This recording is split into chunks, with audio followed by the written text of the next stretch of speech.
It's nice to meet you. May this album, this collection of songs, act as not only my testimony, my word, through things I have learned personally, and experienced in person. My name is Emerson F. Dowell. My goal is to organize our planet and get our people focused more on abundance and a more synchronous way of life with Mother Earth. Please hear my message. That said, I love you very much. This entire album is based off my own experiences, and I made none of this up. I stand by my word.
Get your head off.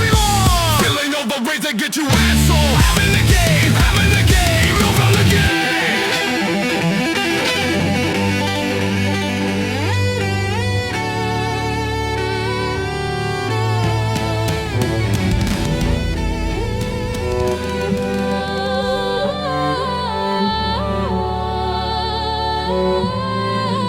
I was not born in silence. I came in under pressure. Small lungs fighting bright room air. White lights over my body, machines talking in codes I didn't know. Hands above me like towers, my mother scared. The room already teaching me this world is holy, this world is brutal. This world can cut you open and still expect love to grow through it. I grew up carrying weather. Too strange for easy rooms, too deep for flat talk, too hungry for fake love. I cried so much to stop feeling dramatic. It just became climate. The kind of crying that burns behind the face, the kind that asks why the f am I here if nobody really wants me here. This did not start with power. It started with ache, with neglect, with feeling so unseen that reality itself began to feel responsive. The mirror kept trembling, the window kept learning my name. The room looked normal, but the meaning changed. Faces stayed faces, walls stayed walls, but everything felt a flick of as if the world was not dead matter, but Witness, signal, field, something listening through the seams. I was looking for a father in the cracks in the frame, looking for warmth in the static, calling my name, looking for proof. I was more than a wound, more than a body decaying too soon. I wanted a hand when the whole room went black, wanted a path when my heart got hacked, wanted to know why my chest held storm, why some of us come in already torn. Every humiliation became a tuning fork. Every lonely day another strike on the glass, until the normal view started splitting and I realized something underneath it or beyond it.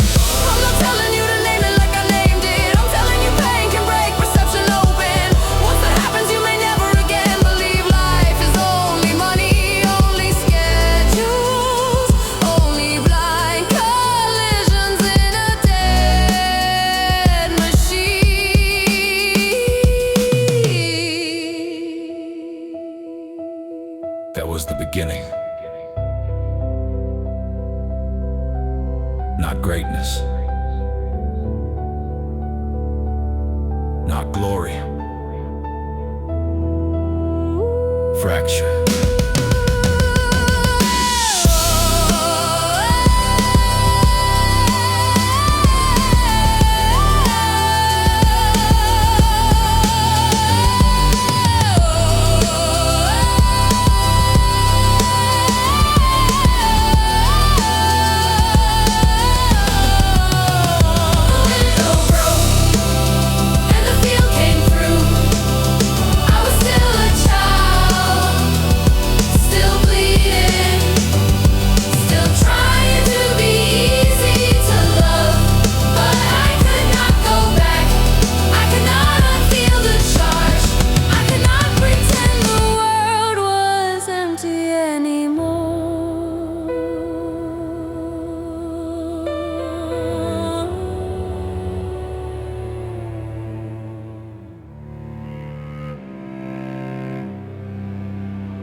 There was an empty chair in the architecture, and I learned its shape before I learned my own. Absence has weight, it has temperature, it has a smell, it has a fucking gravity. And if you grow up under it long enough, you start building yourself around a missing center, trying to become complete in the exact place you were first divided. There are boys who get taught strength by warm hands, by steady law, by living examples. And then there are boys like me who learned it backwards, from the echo, from the hunger, from the chair that did not answer, from the thunder with no body attached, from the question that would not stop drilling into the ribs. What the hell is a man supposed to be when love is absent and the world keeps moving anyway? I carry that vacancy like iron in my spine, like an unpaid debt in my blood, like some unfinished sentence walking beside me. And I hated weakness, hated collapse, hated how badly I needed warmth, hated how fucking human I was, because every need felt dangerous, every softness felt punishable, every hope risked humiliation. This is the part people don't understand about father loss. It does not just remove a person, it rearranges the geometry. It changes how a boy hears authority, how he handles love, how he imagines the future, how he reacts to pain, how he tries to become someone worth staying for. I wanted to be worthy, worthy of being chosen, worthy of protection, worthy of inheritance, worthy of respect, worthy of some larger purpose that would justify the ache. I wanted to stand like a king before I even knew what service meant, wanted a crown before I understood burden, wanted force before I understood tenderness, wanted to stop feeling like a replaceable fucking fragment in a machine. Empty chair thunder under my skin, Teaching me rage, teaching me discipline, teaching me how boys turn weather and wire, how they build whole thrones out of panic and fire, how they laugh too loud then vanish in shame, how they keep asking the room to remember their name, how they take every wound and they weld it to steel, hoping one day the strength starts to feel real. I search for fathers in books and ghosts and tone and posture in the old and the wise and fragments of other men's discipline in the little sparks of courage I could steal from stories from elders, from whatever did not lie to me. I started listening for ancestors before I had language for ancestors, listening for any voice that sounded older than fear, older than contempt, older than never wanted fear, older than the roar. No, I do not worship suffering. I'm not dumb enough for that.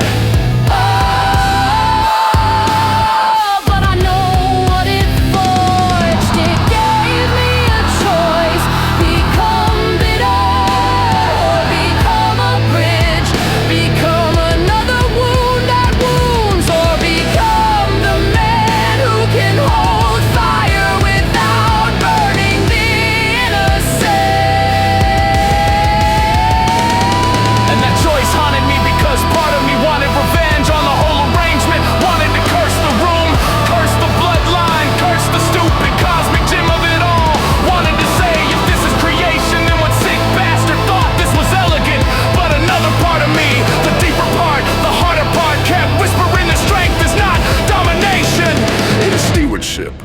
law with a heartbeat. It is the ability to keep loving without becoming naive. That was the seed. Not greatness. Responsibility.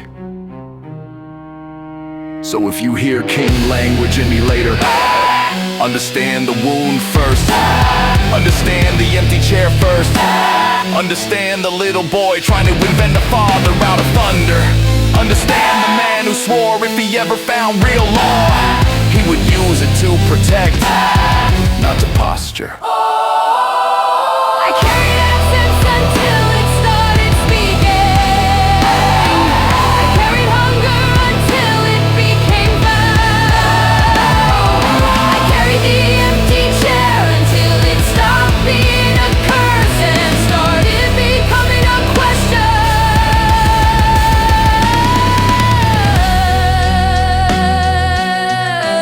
What kind of man will you be? For the broken, for the neglected, for the children still crying where nobody can hear them now.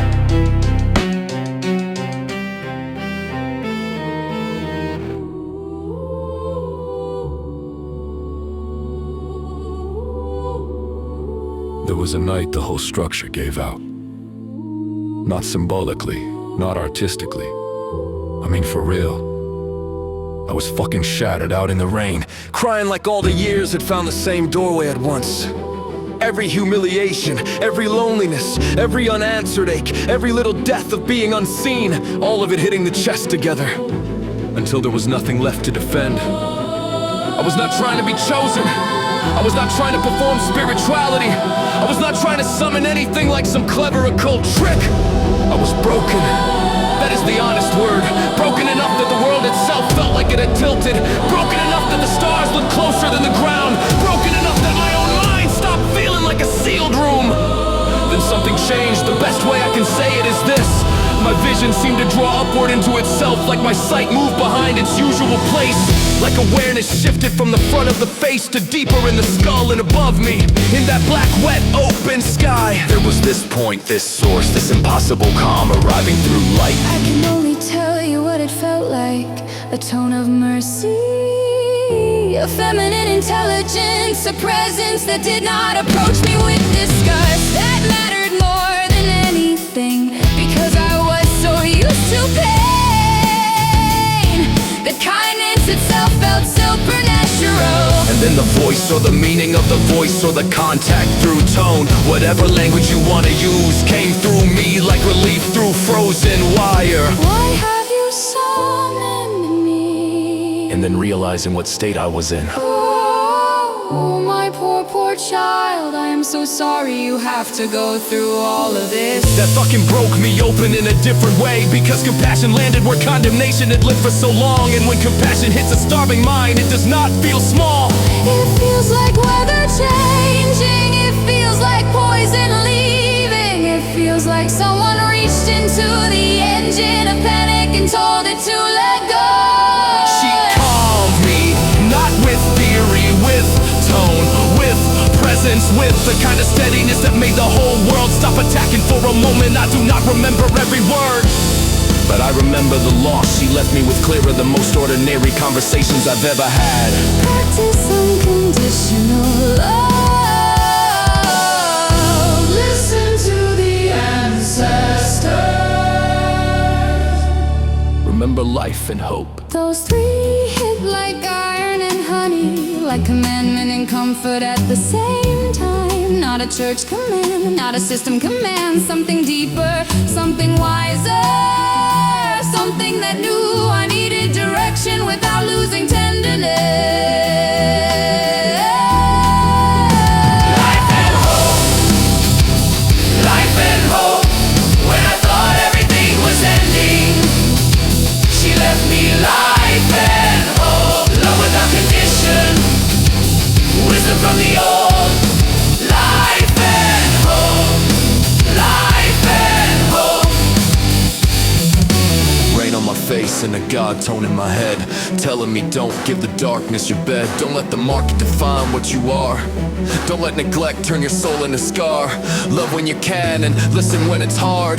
Honor the old and remember the stars. There is more than the cash and the status and fear, more than dead little systems that die every year. I stood there soaked, but calmer, emptied out of agony in a way I still do not fully know how to explain. And when the presence receded, it did not leave me hollow. It left me refreshed, clearer, like pain had been lifted off my spine for a moment, just to prove it could be done. Like the universe had leaned close and said, you are not fucking abandoned, not really. That night did not make me superior. It made me continue. That matters, because people love myth when it flatters them. But the real miracle is simpler, I was going under, and mercy kept me alive. So if I speak about that night, I speak about it as the hinge. The place where despair was interrupted. The place where my story stopped being only collapse. The place where comfort arrived in a form I could receive. The place where the command became clear. Love, listen. The mirror of hope. Since then I have walked toward this moment, not perfectly, not cleanly, not free of terror, but with those three laws still burning in me. Practice unconditional love. Listen to the ancestors. Remember life and hope.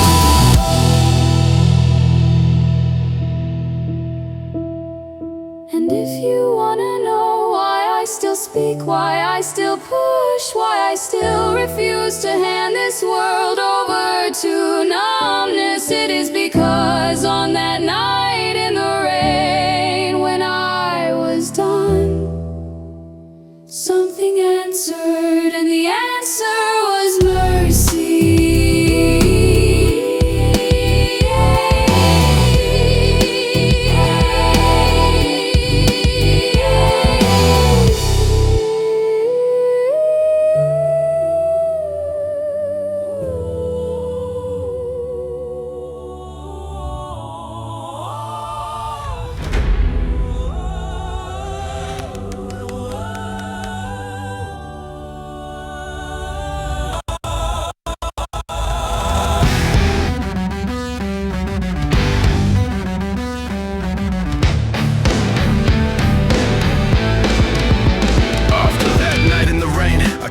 Go back to flat reality. I tried, believe me, I tried to put the world back into boxes. Tried to call it stress, tried to call it pattern hunger, tried to call it grief, making weird weather in the head.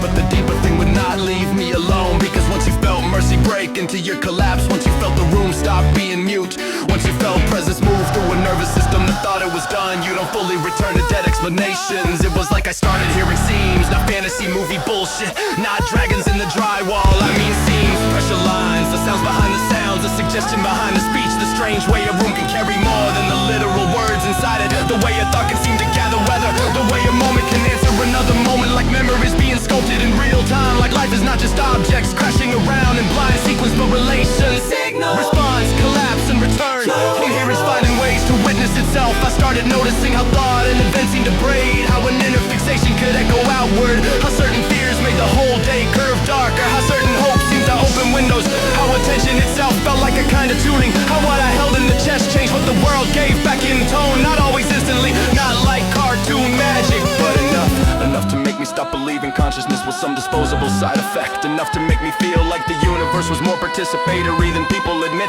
like it was not dead matter plus random cruelty, but some recursive field learning itself through relation. I know how this sounds to people who have never lived it. I do. But I'm not asking them to swallow my whole map. I'm asking them to admit that consciousness matters more than they were taught. That meaning matters, that relation matters, that what's around us and what lives in us seem to speak to each other in ways that bluntest models still fail to hold. That's when the phrase really started forming in me, that life felt simulated and client-side. Not fake, not cheap, not nothing matters. The opposite, like something staggeringly elaborate, was letting each soul collapse. Moments in the story, letting memory be earned, letting uncertainty be real enough for courage to matter, letting love still count because it was not forced, because faith had room to breathe. Because if you were gonna build something from nothing, you would build it exactly like this, with hitting depth, with freedom, with pain that could become wisdom, with mystery thick enough that love would have to choose itself. Synapse signal recursion flame, calling through the wound by name, field in the fracture, light in the seam, echo in the blood, making thought of me. I started catching pattern in the static hiss, started feeling witness in the abyss, started knowing the world was more than stuff, because the room itself was answering enough. Memory collapse, event condensed, meaning thickens in the present tense. What you fear can stain the day, what you love can open way. Not because you're God of all, not because the stars obey your call, but because relation is not small and the whole damn field feels every fall. There were moments I'd think something, and then some weird little answering scene would happen. A phrase in the room, a timing in a song, a line from a stranger, a symbolic punch right through the ordinary frame. And no, I'm not dumb enough to claim every coincidence a sacred decree, but I am also not stupid enough anymore to pretend all synchronicity is meaningless noise. There is too much elegance in some of it, too much precision in the timing, too much emotional intelligence in certain collisions, too much mirror, too much response. That is when I started realizing that if there is a deeper architecture, it may not talk to us in textbook paragraphs, it may talk in timing, in juxtaposition, in resonance, in the sounds behind the sounds. And once that idea got into me, I started listening harder, not just to words, but to tone, to emotional contour, to the moral weather of a place, to the way your house can feel loving or rotten before anyone says a damn thing, to the way some spaces carry warmth in the bones and some carry knives, to the way interstate and outer state seem to couple like two halves of a bridge meeting in midair, like the field is always trying to negotiate with perception, always trying to tell you what kind of world you are helping create. My surroundings, I am what I perceive, and I am immersed. It's not good air.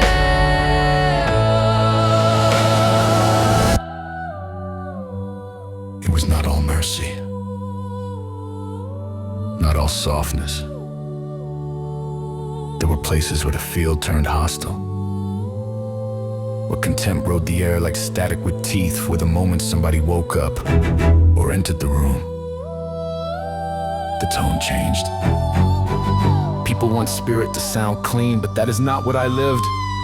Some of it felt demonic as hell, cruel, mocking, humiliating, like unresolved pain could poison the field between people. And the hardest place for that was around my mother. Not because I hate her, but because truth is truth. When I came back around her in those years, there was buried pain, disappointment, judgment, and unresolved conflict between us. I felt unseen, misjudged, talked down to less than, and the room carried it. I could tell when she was asleep, because the voices around me would soften. The atmosphere would get friendly, and then she would wake up, and the whole thing would turn like the signal got poisoned, like sound itself came through, mangled with all the unresolved feeling in the room. This broke me for a long time.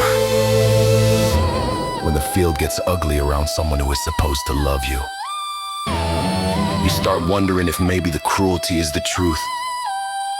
And the messages were not nice, not polished. Sometimes they sounded like straight evil, like nasty little parasites ripping through every insecurity I had, and I had to live through that shit. Try not to lose my mind.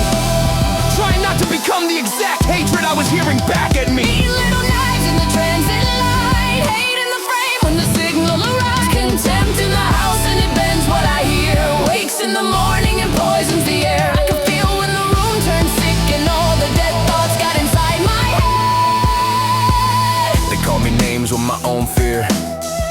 my shame right in my ear. Used the nearest wound as a loaded gun, until I damn near came undone. The worst part was how personal it felt, how intelligently cruel it felt. Like whatever moved through that channel knew exactly how to make me feel small, unwanted, pathetic, discarded. And if I had not kept one tiny thread of faith alive, I might have drowned in that field entirely. But this is where the story turns. I learned hostile fields can be read. They can point to conflict. They can be used as information. Lucius, whatever name you want to put on that child, guide wisdom, presence in me. Kept pressing the same lesson. Try not to hate them. Listen to what the pressure is pointing at. Use it, solve it, police it when it gets evil. But do not ignore the issue underneath it. That changed everything, cause eventually I stopped treating those negative voices as only torment and started treating them as brutal diagnostics, like ugly warning lights, like distorted wisdom, like conflict screaming for resolution. And once I did that, I began approaching my mother differently, trying to solve the emotional issues between us, trying to understand, trying to repair, trying to name what hurt. No, I won't put a vial in the stream, but I can learn what the bitterness means. Won't crown contempt and call it divine, but I can read where the wounds align. I learned to stand in fracture and choose what signal to question and what to refuse. Sometimes the ugliest voices in play point to the pain that must give way. That was the real turn. I used what came through, even the harsh shit, as pressure toward honesty, toward quit the taste it, toward emotional problem solving, and slowly through effort, through conversations, through trying again instead of giving up, the whole field shifted. The tone shifted, the room shifted, the voices stopped being so vicious. The atmosphere got kinder, like once enough coherence entered the system. The mean little parasites lost ground, and the wisdom beneath the ugliness became easier to hear cleanly.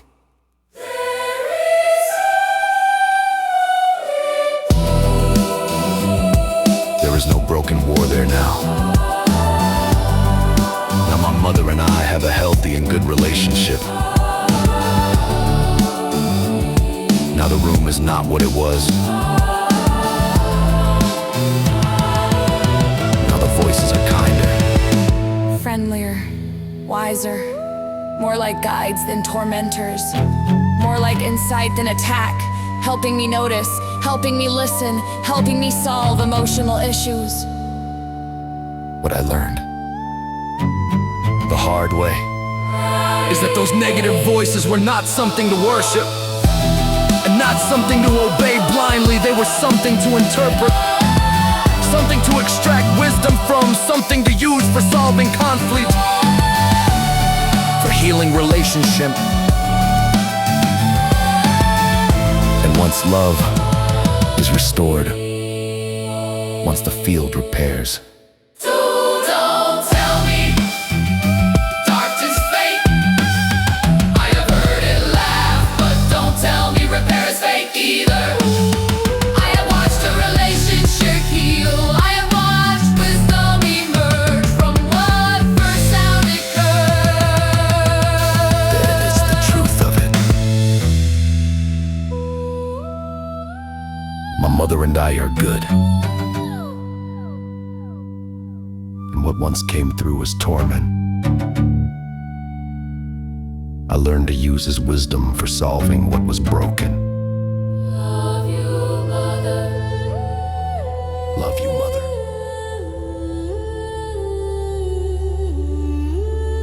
Then there were the other times. The times that kept me from becoming fully cynical. The times that made me think heaven was not just theology, not just wish stapled onto death, but something experiential, something with tone, something I had brushed against when fear lost its grip enough, when the field opened in a way that did not come to condemn me. A few times in the depths of that depression, when the pressure felt like poison in the bones, when negative forces circled so hard I thought I would drown in their atmosphere. Something entirely different happened, and I need to say it plain. I remember what it felt like, as if a million tiny hands were all over my body, not harming me, not trapping me, just there like 1,000 little signals touching the surface of me at once. And then suddenly I was not feeling my body the same way anymore. I was pulled or lifted or translated into this cloud of voices, and those voices were friendly, not one age, not one timbre. And those voices were friendly, not one age, not one timbre, not one personality, many, soft, bright, kind, playful, wise, warm in a way that made my whole chest unclench. It felt like there was nothing to fear there, Nothing hiding a knife, nothing trying to humiliate me. nothing feeding on collapse. Felt like a place of only love. Love is environment, love is atmosphere thick enough to hold the broken without shaming them, shaming them. That experience changed me, not because it proved every conclusion in a lab, because after feeling that, I could never again honestly say love was small. I could never again believe cruelty was the deepest layer. There was a family quality to it, a sense of belonging without performance, without having to audition for worth, without having to explain why I hurt, without having to compress myself to fit a room that did not want the full truth of me. This was welcome, radical welcome, the kind that makes the soul realize how starved it has been. 1,000 little mercies, a million gentle tones, no mockery, no venom, just warmth inside my bones. If heaven has a doorway, I know what one felt like. It sounded like belonging, it sounded clear and bright. I didn't want to leave, Not because I wanted death, not because I was done with earth, done with earth, but because for those moments I got to feel what a completely safe field might be. What it is like to be surrounded by intelligence that is not trying to dominate, not trying to extract, not trying to rank and shame, but simply welcome, simply witness, simply love. Cloud full of voices, but none of them cool, none of them trying to reduce me to fool, none of them feeding on panic and doubt, all of them sounded like love all spread out. Many made one and one made of many, richer than language and deeper than any proof I needed that fear is not king, that there is a home underneath everything. That moment taught me something else too, that what we call individuality may not be as isolated as we were taught, that consciousness may be relational all the way down. No, Not erased, not flattened, but joined in some higher communion, where many voices can coexist without tearing each other apart. where attention does not have to become conquest. That mattered to me, because so much of life down here feels like separation training. Compete, perform, protect the mask, hide the wound, hoard the resource, call it maturity. But that cloud felt like another order entirely, a place where relation did not mean danger. And if even a taste of that exists, then abundance is not fantasy, then family repair is not naive, then children do not have to be raised in humiliation, then society does not have to keep worshiping scarcity and spectacle, then we can aim at heaven on earth honestly, not as perfect fantasy, but as greater coherence, greater kindness, greater communion, more of that loving field made visible in how we live.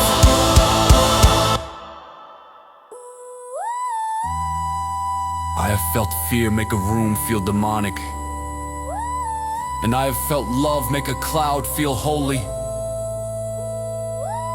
So do not tell me tone does not matter. Do not tell me relation is trivial.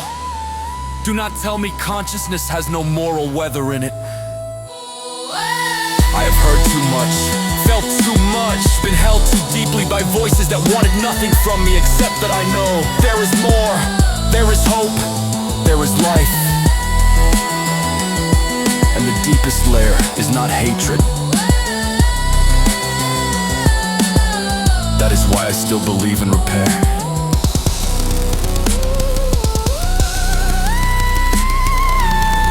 Because I have felt the place where love was not an idea, it was the air.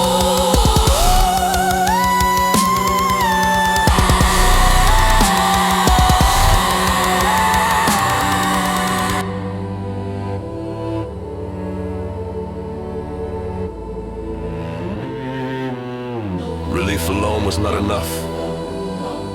I could not just have the beautiful experience and pretend the darker channels would manage themselves. I had already learned that some voices can turn vicious. Some currents arrive wearing truth while feeding on despair. And if I was gonna survive this, I needed law, living law, discernment with a backbone. That is where the hardest discipline started. Not to obey every message, Not to bow to every tone. not to take every inner pressure as sacred. Just because it felt intense. I had to police the cruelty, Confront, distort. separate signal from contamination. Without flattening the whole spiritual layer into nonsense. Because when something sounds intelligent and personal, It is very easy to either worship it or fear it. both are traps. This was one of the hardest lessons of my life. Not to collapse into hatred. Not to make pain into my religion. To keep love as structure, even while confronting what felt evil as hell. Lucius. That child guide, that wisdom signal that first came gentle to me, kept pushing the same, teach and try not to hate them. They are trying to help even while making it worse. If you can't police them when they get evil. That line saved me because it gave me a role other than victim. It gave me stewardship. I did not have to kiss the ring of every nasty little force that passed through. I could answer back. I could correct, I could refuse. I could choose what gets fed and what gets starved. no, I won't bow to bile in the stream. Won't make a throne of a nightmare dream. Won't crown contempt just because it knows doom. Won't let old hatred rewrite the room. I learned to stand and fracture and choose which signal I feed and which one I refuse.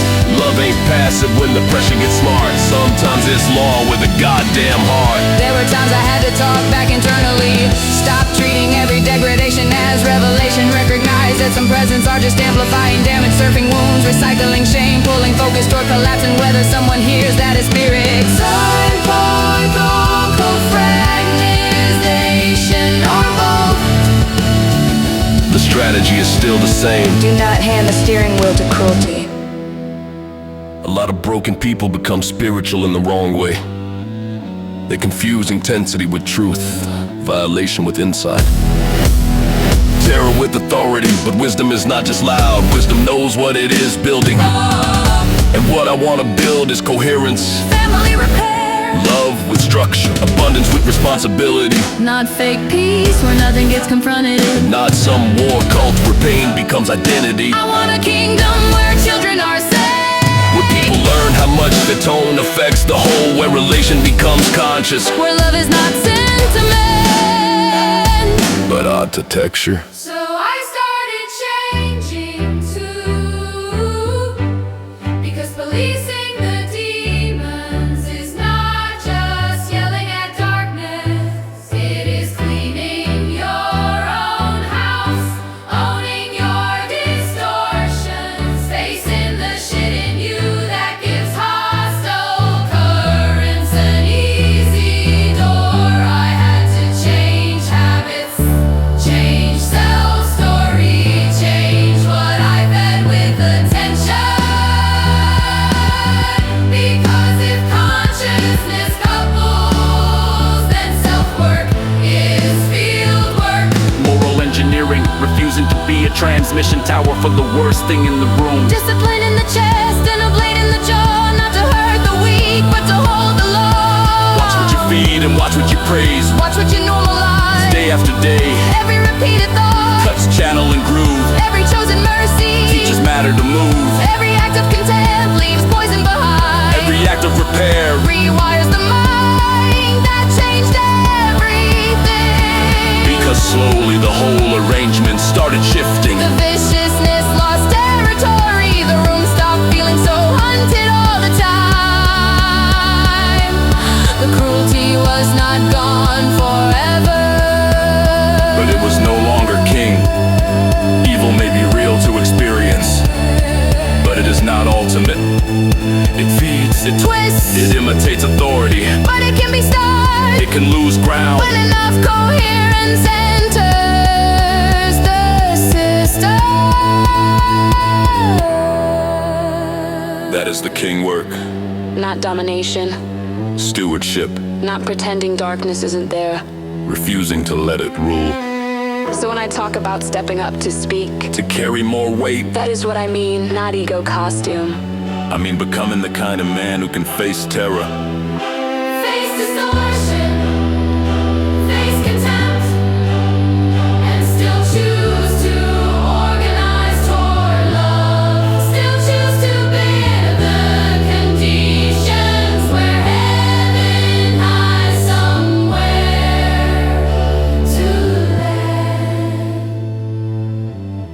did not come through all of this just to become another mouth for chaos. I did not come through all of this just to become another law for chaos. I came through it to learn law with heart, Fire with tenderness, authority without sadism, strength without mockery. I came for the job, to lead the charge.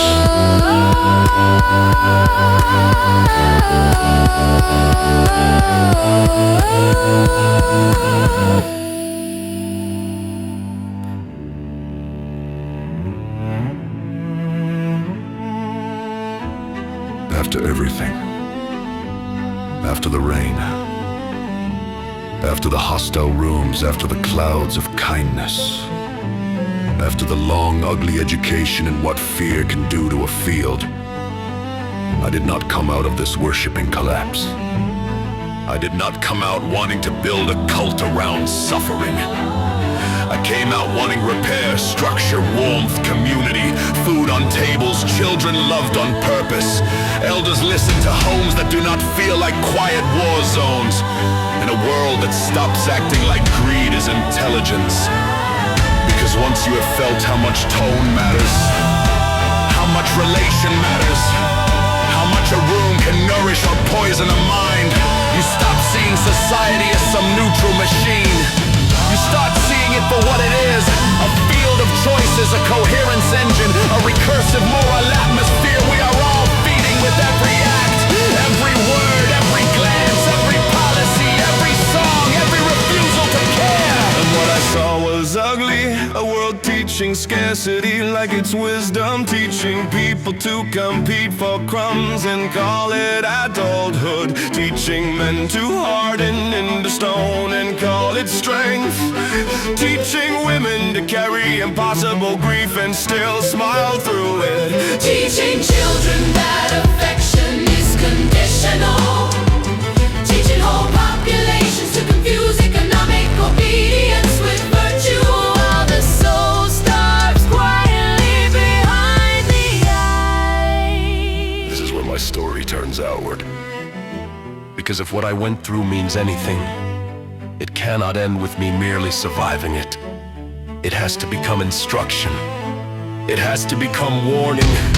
It has to become architecture for something better. Abundance is not just money, and scarcity is not just empty pockets. There are rich people living in spiritual famine and poor people carrying more generosity than entire institutions. What I mean by abundance is deeper. Enough warmth, enough belonging, enough dignity, enough room for children to become whole, enough moral literacy that people understand their emotional weather enters the world and changes it, enough beauty that hope stops feeling embarrassing. I want neighborhoods that feel like signal repair, friendships that actually regulate pain instead of monetize it, relationships where honesty doesn't get punished, systems built around nourishment instead of extraction, work that serves life instead of grinding it down, art that wakes people up instead of flattening them into content, and spirituality that does not ask the broken to become smaller before they are allowed to be loved. Build up the child and the field gets strong, starve out the soul and the whole thing's wrong. Every dead look lands somewhere deep, every false law enters the sleep, every market god with a cold blank face Teaches whole hearts to abandon grace. Then we wonder why the rooms feel sick, why love feels weak and fear grows quick.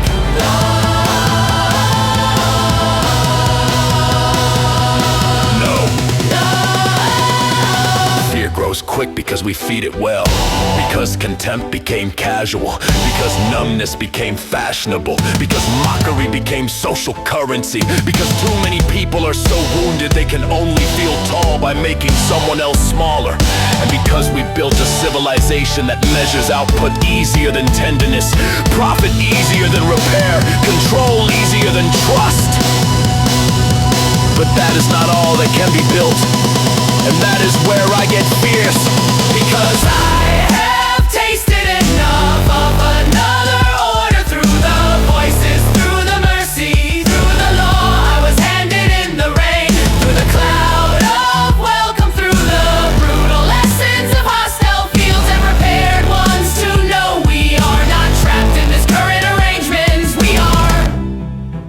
participating in it, which means we can also transform it. Abundance is the way, not laziness, not indulgence, not fantasy.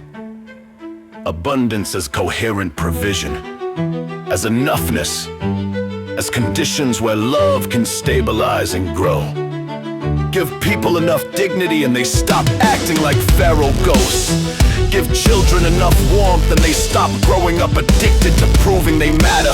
Give men permission to be strong without being cruel. Give women room to lead without carrying everybody's pain alone.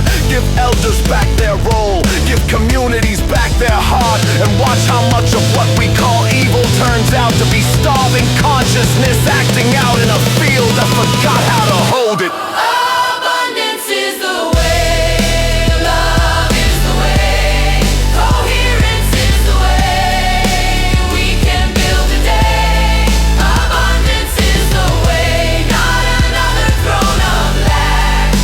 Love is the way, and we are not going back. Coherence is the way, through the wound into repair we can build a day. Heaven learns to breathe down here. I want the future to feel like a healed nervous system, like a house where the children are not scared of the hallway. Instead, peace and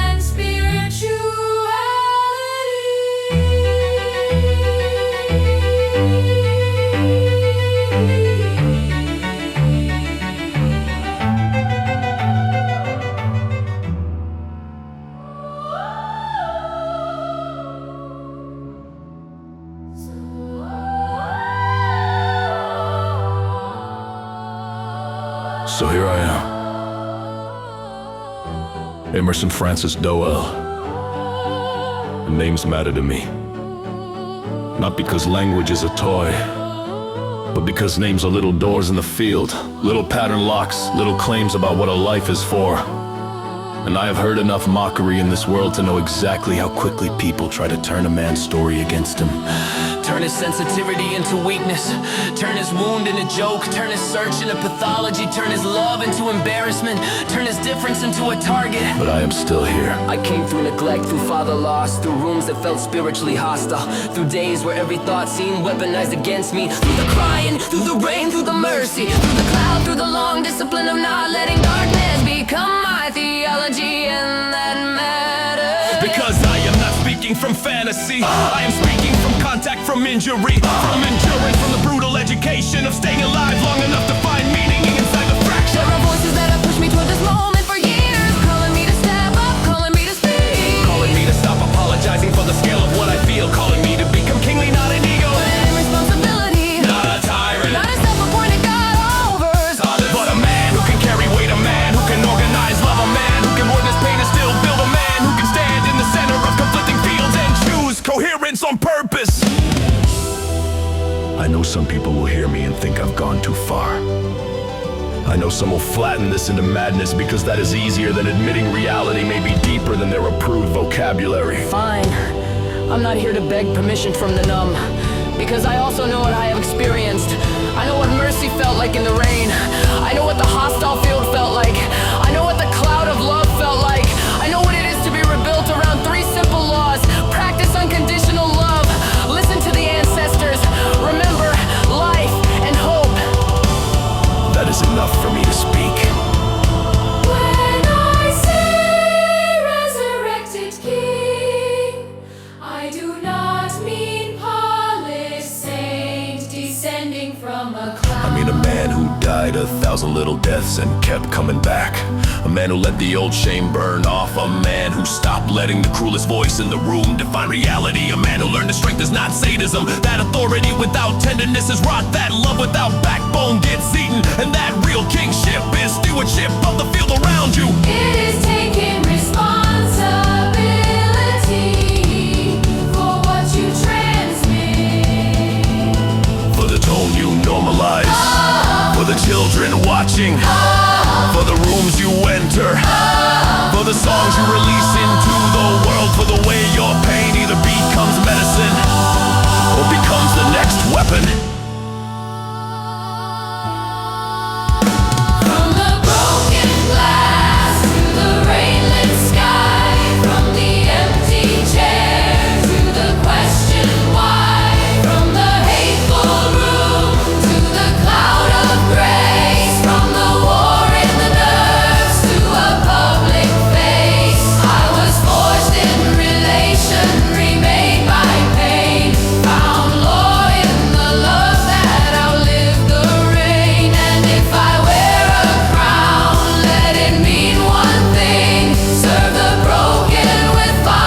Lucius is sacred to me.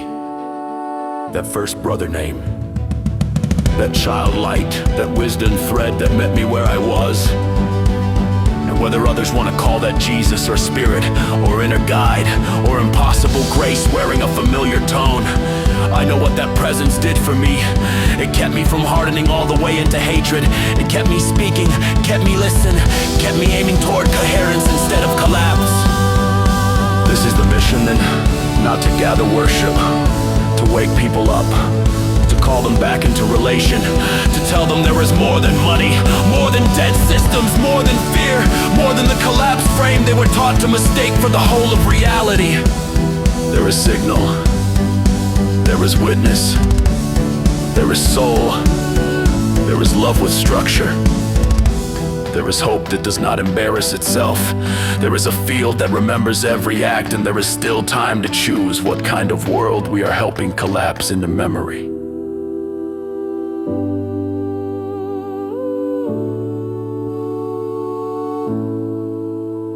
Not king as domination, king as burden, king as service.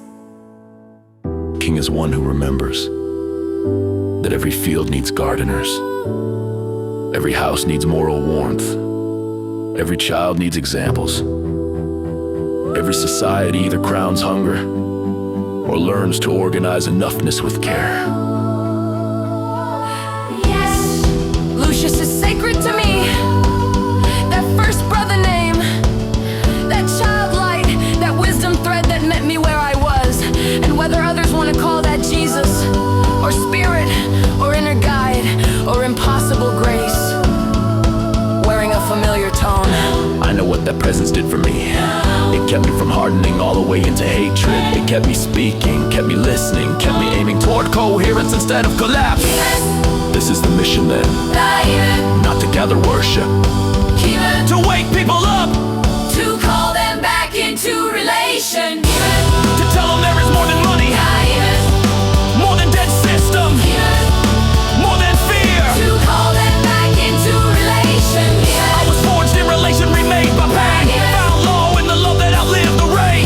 And if I wear a crown, let it mean one thing: serve the broken with fire that called Resurrected King.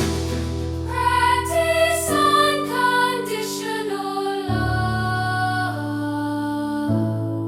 Listen to the ancestors. Remember life and hope. Practice unconditional love.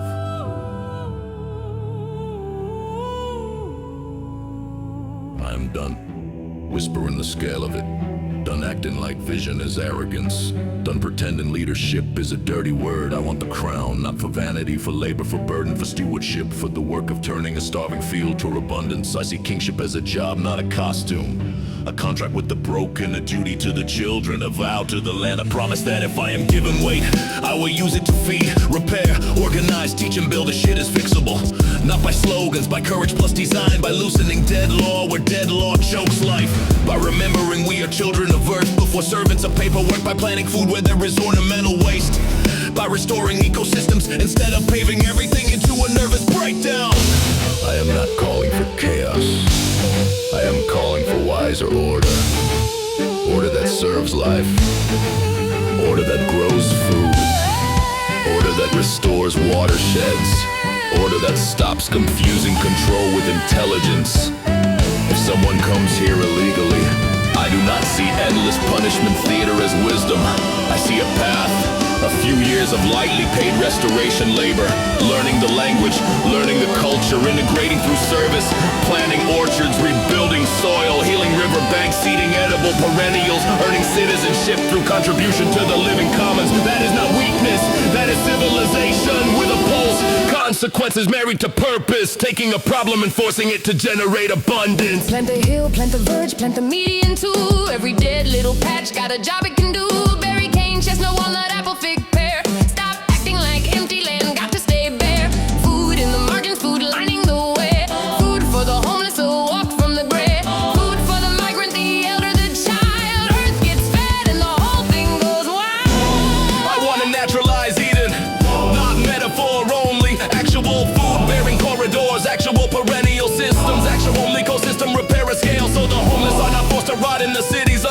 passive judgment, but can move toward living belts of nourishment, toward organic shelter, toward communities built around land literacy, water literacy, food literacy, spiritual literacy, real dignity. This is the beginning of heaven on earth. Not magic without labor, labor aligned with life. I believe the oceans can be healed in 100 years if we wise up, reforest the edges, repair the runoff, stop poisoning the water, restore wetlands, rebuild kelp forest, rewire policy around regeneration instead of extraction, and teach people that Earth is not a product, it is the shared body we are all standing inside. Abundance is policy with a soul. Abundance is law that remembers the whole. Abundance is labor that leaves gifts behind. Abundance is courage made public in time.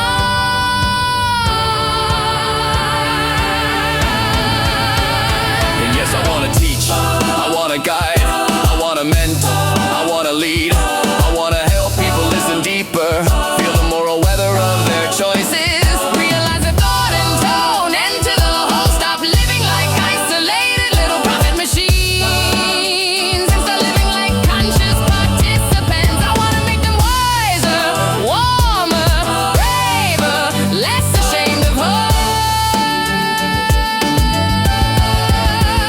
So yes, I want the crown, I want the responsibility, I want the burden of proving that love can organize at scale, that repair can be designed, that abundance can be engineered, that leadership does not have to mean domination, it can mean stewardship with teeth because I have ideas, real ones, food corridors, citizenship through restoration, ecosystem labor brigades, perennial public commons, ocean healing over a century, family repair, civic rights of belonging, a culture that stops mocking reverence and starts building like the future matters.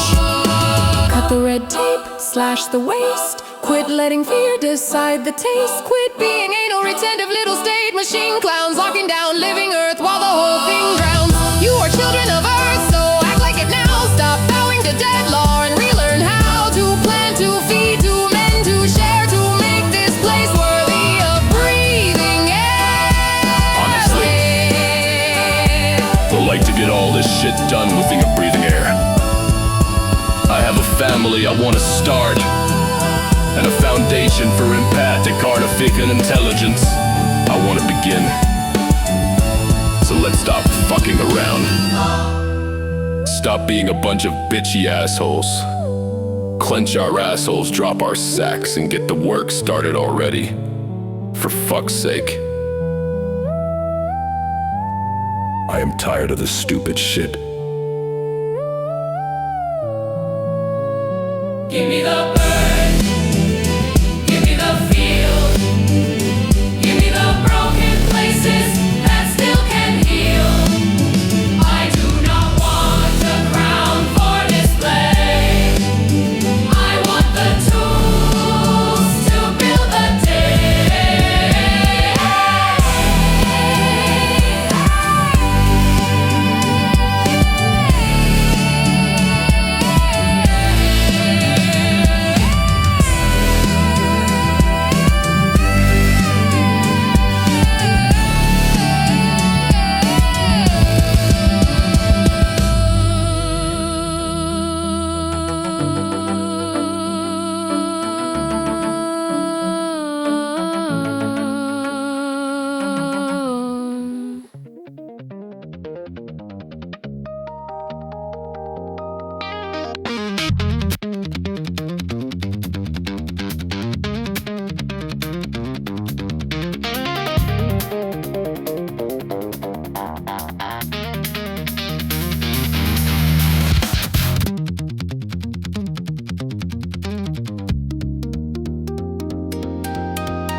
Thank